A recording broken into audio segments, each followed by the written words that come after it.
नमस्कार। YouTube channel पे आप सभी का स्वागत है। राजेश मुजफ्फरपुर सर्रा यूट्यूब चैनल आप लोग सब्सक्राइब जरूर करें। तो आज की हेडिंग है पुत्र को वैराग्य से रोकने के लिए भोग विलास के सारे साधन। राजा शुद्धोधन को संतोष था कि उनके पुत्र का विवाह हो गया। दोनों का वैवाहिक जीवन बहुत ही सफल बीत रहा था।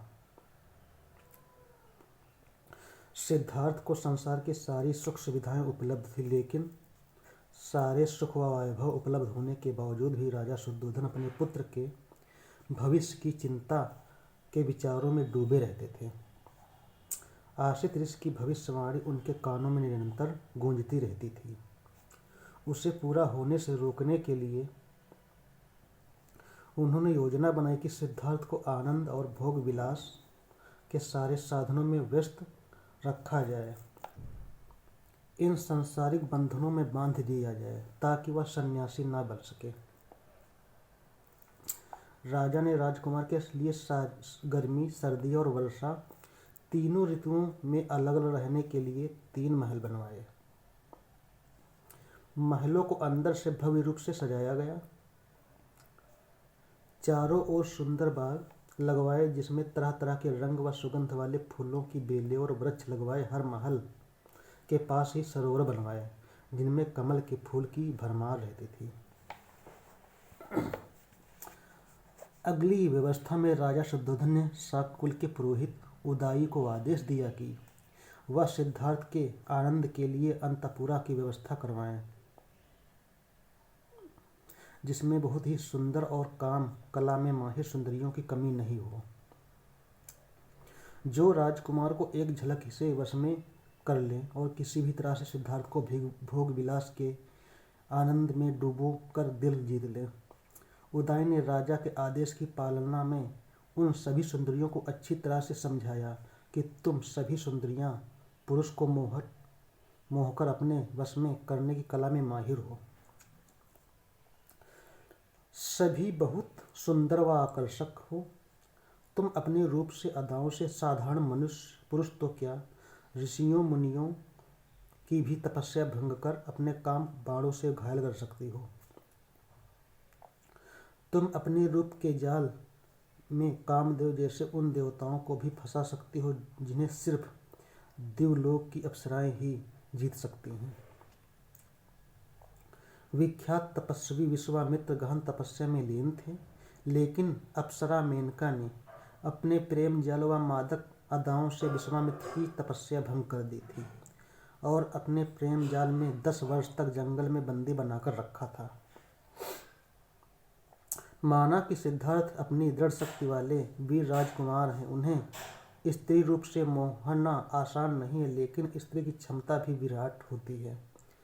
अतः तुम अपने सुंदर मोहक मादक रूप तथा काम कलाओं से राजकुमार को आसानी से वश में कर सकती हो।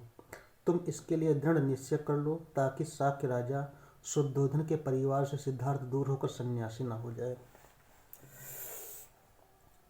इसके बाद आता है सिद्धार्थ को अपने रूप में वश करने में सुंदरियां भी नाकाम। राज्य के पुरोहित उदाई द्वारा काम रूप की सराहना ने सुंदरियों के दिल को छूकर उत्तेजना पैदा कर दी और राजकुमार को वश में करने के लिए हद से पार जाकर जीतने का निश्चय कर लिया। उन्हें पूरा भरोसा हो गया कि सरल और कोमल स्वभाव के सिद्धार्थ को अपने प्रेम जाल में बांधना आसान है। हर अंग में रूप व यौवन की मादकता से भरी हुई सोडनियां अपनी काम में लग गई। उन्होंने सिद्धार्थ को चारों ओर से घेर लिया। उस समय ऐसा लग रहा था कि मानो हिमालय के घने सुनसान जंगल में कई हथनियों से हस्ती राजा घिरे हुए हों। मानो सूर्य देवता को रूपवान अप्सराओं ने घेर लिया हो। कुछ सुंदरियों ने सिद्धार्थ में काम भावना जगाने के लिए होले से अपने ओर खींचकर छाती में दबा लिया। किसी ने मादकता के नशे में बहकने के अंदाज में जोर से अपनी बाहों में भर लिया, फिर कमनी कंधों को उसके ऊपर झुकाकर अपने लता जैसे हाथ पर रख दिए। कुछ धीमे लय में घुंघरुओं की हैली छनछनाहट के साथ नृत्य कर रहे थे। एक भी सुंदरी अपनी कोशिश में कोई कमी नहीं छोड़ रही थी। किसी ने अपने चिकने गुलाबी होठों वाले मुख से सिद्धार्थ के कान में होले से कहा, मेरे रसीले होठों का रसपान मुझ में समा जाओ। किसी ने अपने अधोवस्त्र और नीचे सरका कोमल अंगों का प्रदर्शन किया, मानो एक अंबर की अप्सरा अपने भीगे हुए झीने वस्त्रों के साथ अपने होठों पर जीभ घुमाते हुए बाहर खड़ी हो गई, जैसे रात में बिजली चमक रही हो। कुछ सुंदरियां एक साथ आम के नीचे लटकी हुई शाखा को पकड़ने के लिए नीचे झुककर अपने स्वर्ण कलश जैसे शरीर को दिखा रहे थे। इस इत्र की मदहोश कर देने वाली सुगंध से भीगी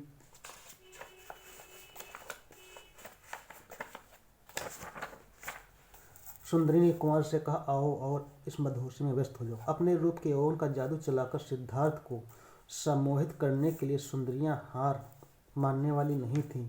किसी ने कुमार को उत्तेजित करने के लिए कामोगीत के बोल से कहा, कुमार क्यों अपनी जवानी को बर्बाद कर रहे हो, आओ मेरे साथ इसका मजा लूटो। किसी ने कुमार के चेहरे के हाव भाव की नकल की तो किसी ने कुमार के चलने की एक उभरी हुई छाती की सुंदर जिसके कानों को बालियां हवा में झूम रही थी।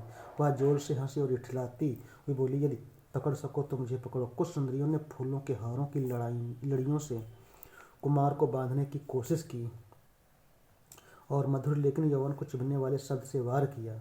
एक मृग नयनी सुंदरी ने अपनी झील सी गहरी आंखों के इशारों से राजकुमार सिद्धार्थ को उत्तेजित करते हुए कहा कि स्वामी देखो, इस अम्र वृक्ष की शाखा पर एक कोयल ऐसे गीत गा रही है मानो किसी सोने के पिंजरे में कैद हो।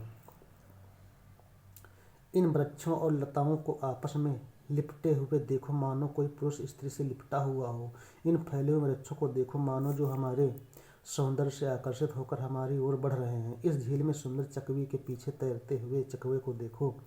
अपनी प्रेमिका कुमार के पीछे उसका प्रेम किस तरह अपनी शुद्ध बुद्ध भूल जाता है, मानो वह उसका गुलाम हो। स्त्री की अहमियत समझो, मर्द उसके बिना अधूरा है। अच्छा होता कि वसंत ऋतु में प्रेम की क्रीड़ाओं में मगन पक्षियों की तरह आप में भी प्रेम का कुछ अंश होता। इस प्रकार शुरू में राजकुमार का दिल जीत लेने का भरोसा करने वाली सुंदरियों ने हद से पार जाकर भी हर तरह की कोशिश की, लेकिन सिद्धार्थ पर कोई असर नहीं पड़ा। सिद्धार्थ ने तो हंसे और ना मुस्कुराए। चारों ओर से सुंदरियां घिरे होने के बावजूद उनका चित्त स्थिर रहा, संयमित रहा और उनका चित्त अपने कागज से जरा भी नहीं डगमगाया। वह तो यही विचार करते रहे कि इन स्त्रियों को यह एहसास नहीं है कि जिस रूप व यौवन का जो प्रदर्शन कर रही हैं वह अस्थायी है, ढलती उम्र के साथ यह भी ढल जाएगा और एक दिन नष्ट भी हो जाएगा। संसार में सब अनित्य है, क्षणभंगुर है, एक दिन सबको यहाँ से जाना है।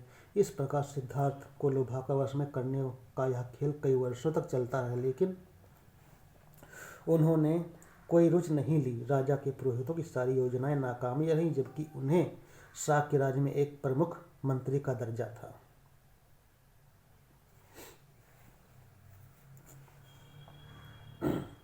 आज के लिए इतना ही, आगे का अगले एपिसोड में, तब तक के नमस्कार।